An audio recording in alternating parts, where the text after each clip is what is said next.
20 days since the election, and every day since then has been confirmation that Project 2025 always has been the plan. Not only the rhetoric leading up to the election, things he's said since the election, the policies that are being proposed, but the people that he's appointing. He has an author like Russ Vought from Project 2025. He has Stephen Miller, who was one of the main architects of Project 2025. Carolyn Levitt, his pick for White House press secretary, was a Project 2025 instructor. Brendan Carr was also an author, and he is the pick for the Federal Communications Chair. And Tom Homan was also a contributing author to Project 2025, and he's the border czar. So let's just hop back into the intro, because at this point, if you haven't fully accepted that Project 2025 is their plan, then I don't know what more I can offer you.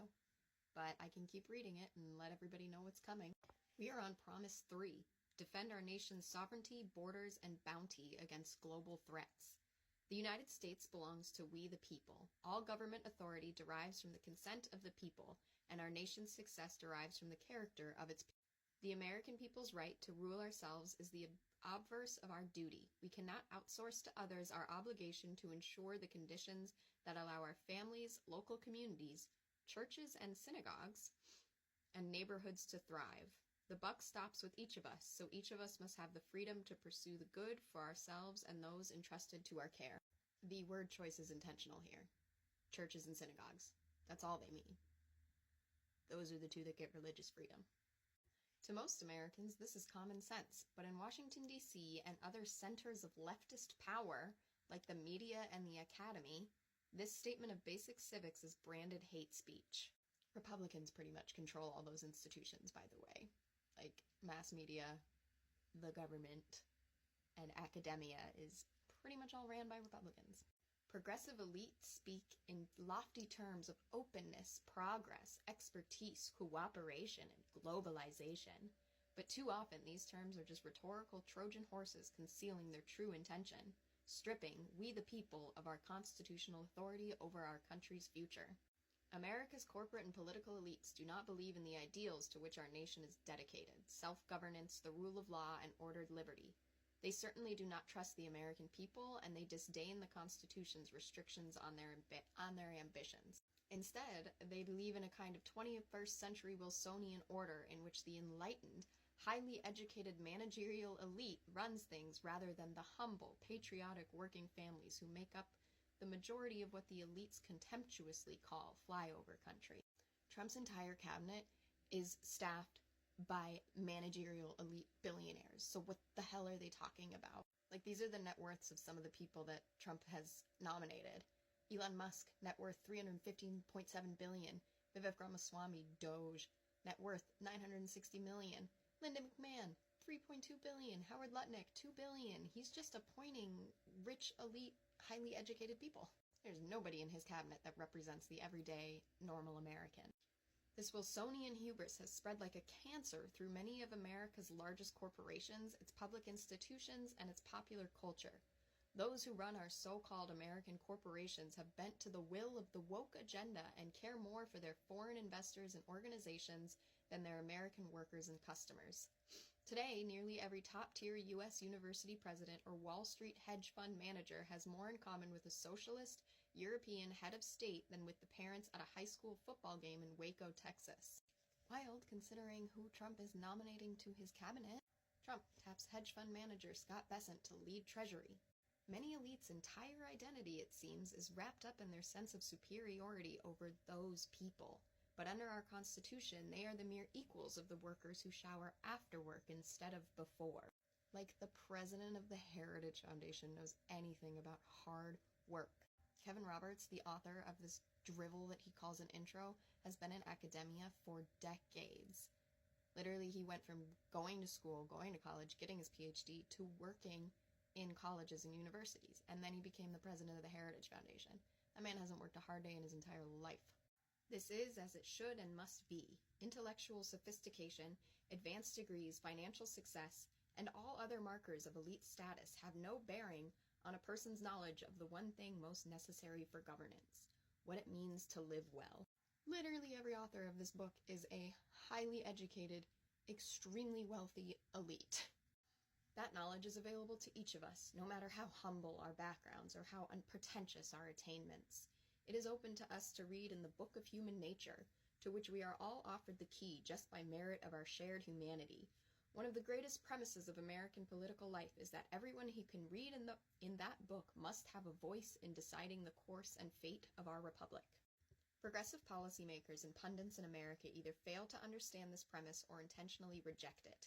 They enthusiastically support supranational organizations like the United Nations and the European Union, which are run and staffed almost entirely by people who share their values and are mostly insulated from the influence of national elections.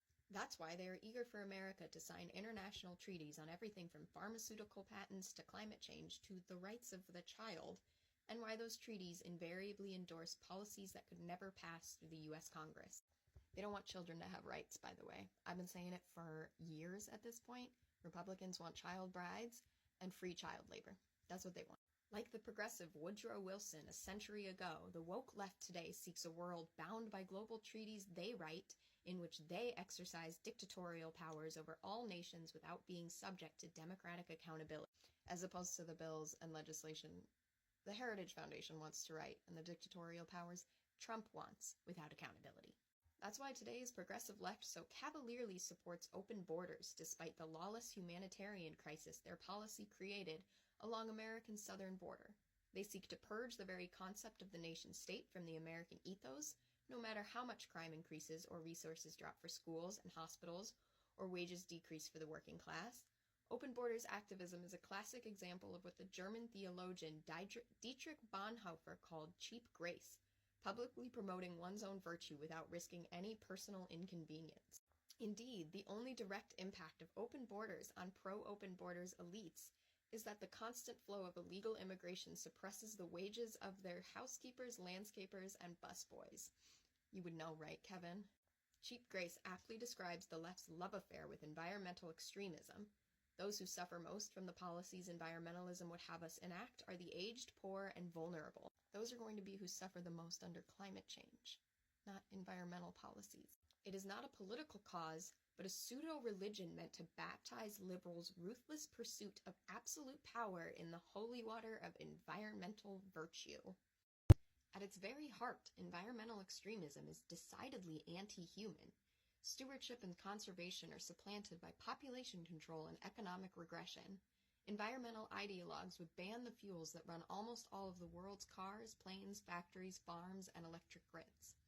Abandoning confidence in human resilience and creativity in responding to the challenges of the future would raise impediments to the most meaningful human activities. They would stand human affairs on their head, regarding human activity itself as fundamentally a threat to be sacrificed to the god of nature. No, man, we just want more investments in wind energy and renewable energy, and for oil and gas to not be subsidized to the extent that it is. We want progress. We want innovation. We want advancement. The Dems don't want to sacrifice anyone to the god of nature, whatever the hell that means. The same goals are the heart of elite support for economic globalization. For 30 years, America's political, economic, and cultural leaders embraced and enriched Communist China and its genocidal Communist Party while hollowing out America's industrial base. When we found out what was happening with the Uyghurs in China, when Trump found out, he basically said that Xi Jinping was doing a good thing and that he should just, keep it up. Trump would jump around a lot on, his beliefs of what was happening there, sometimes calling it a human rights violation, sometimes saying that Xi Jinping was correct to detain ethnic Uyghurs. He also said that he didn't want to be aggressive against China on it because he didn't want to stall trade policy. So he was bowing down to China over their genocide of the Uyghurs. And one of the first things Biden did in office was sign the Uyghur Forced Labor Prevention Act, signaling a bit more of an aggressive stance on what China was doing. So I don't want to hear it, Heritage Foundation. Y'all don't give a fuck about anybody besides yourselves. What may have started out with good intentions has now been made unclear. Unfettered trade with China has been a catastrophe. It has made a handful of American corporations enormously profitable while twisting their business incentives away from the American people's needs. Major corporations all like Trump. Big corporations like Republican policies because it gives them lower taxes and less regulations on who they trade with. For a generation, politicians of both parties promised that engagement with Beijing would grow our economy while injecting American values into China. The opposite has happened. American factories have closed, jobs have been outsourced, our manufacturing economy has been financialized, and all along the corporations profiting failed to export our values of human rights and freedom. Rather, they imported China's anti-American values into their C-suites. Biden policies were all working to undo this damage, this very real damage. Rebuild factories, bring American jobs back. Even before the rise of big tech, Wall Street ignored China's serial theft of American intellectual property. It outright cheered the elimination of American manufacturing jobs. Learn to code, they would gloat. These were just the price of progress. Engagement was at every step Beijing's project, not America's. The Chinese Communist Party dictated terms only to break them whenever it suited them. They stole our technology, spied on our people, and threatened our allies, all with trillions of dollars of wealth and military power financed by their access to our market. I will never understand this Republican posturing against China because their policies benefit China, and Trump specifically has a pretty good relationship with Xi Jinping. He even made billions of dollars from them in his first term. Democrats on the Oversight Committee this past year, they released a report proving Trump pocketed millions from at least 20 foreign governments as president, including China. The Oversight Committee released new documents produced by Trump's former accounting firm, establishing that while former President Trump was in office, he received at least $7.8 million from 20 governments, including the governments of China, Saudi Arabia, United Arab Emirates, Qatar, Kuwait, and Malaysia throughout his businesses. This staggering figure reflects payments to just 4 of the more than 500 entities Trump owned while he was in office, all of his hotels and stuff. He was charging foreign leaders when they were coming to visit the president, he was charging them to stay at his hotel and all their staff. It's all just a grift for him. Trump doesn't care. He just wants Chinese money. All of his stuff, all of his MAGA hats, they're all made in China. These guys just talk a big game about how they don't like China, but they're all in bed together. Then came the rise of big tech, which is now less a contributor to the U.S. economy than it is a tool of China's government. In exchange for cheap labor and regulatory special treatment from Beijing, America's largest technology firms funnel data about Americans to the CCP. They hand over sensitive intellectual property with military and intelligence applications to keep the money rolling in. Sounds like something maybe Trump was doing with all those documents he stole. They let Beijing censor Chinese users on their platforms. They let the CCP set their corporate policies about mobile apps. And they run interference for our rivals' political priorities in Washington. One side of big tech companies' business model is old-fashioned American competitiveness and world-changing technological innovation. But increasingly, that side of these businesses is overshadowed by their role as operatives in the lucrative employ of America's most dangerous international enemy. If you want to understand the danger posed by collaboration between big tech and the CCP, look no further than TikTok. The highly addictive video app used by 80 million Americans every month and overwhelmingly popular among teenage girls is in effect a tool of Chinese espionage. Honestly, that part's probably true. The ties between TikTok and the Chinese government are not loose and they are not coincidental. The same can be observed of many U.S. colleges and universities. Through the CCP's Confucius Institutes, Beijing has been just as successful at compromising and co-opting our higher education system as they have at compromising and co-opting corporate America. A casual reader might take the last few pages as surveying a broad array of challenges facing the American people and the next conservative president. Supranational policymaking, border security, globalization, engagement with China, manufacturing, big tech, and Beijing compromised colleges. But these really are not many issues, but 2, that China is a totalitarian enemy of the United States, not a strategic partner or fair competitor, and 2, that America's elites have betrayed the American people. You guys are the elites. The solution to all of the above problems is not to tinker with this or that government program, to replace this or that bureaucrat. These are problems not of technocratic efficiency, but of national sovereignty and constitutional governance. We solve them not by trimming and reshaping the leaves, but by ripping out the tree's root and branch. International organizations and agreements that erode our Constitution, rule of law, or popular sovereignty should not be reformed. They should be abandoned. Illegal immigration should be ended, not mitigated. The border sealed, not reprioritized. Economic engagement with China should be ended, not rethought. Our manufacturing and industrial base should be restored, not allowed to deteriorate further. Confucius Institutes, TikTok, and any other arm of Chinese propaganda and espionage should be outlawed, not merely monitored. Universities taking money from the CCP should lose their accreditation, charters, and eligibility for federal funds. This is all just a bigger play to destroy colleges and universities and social media.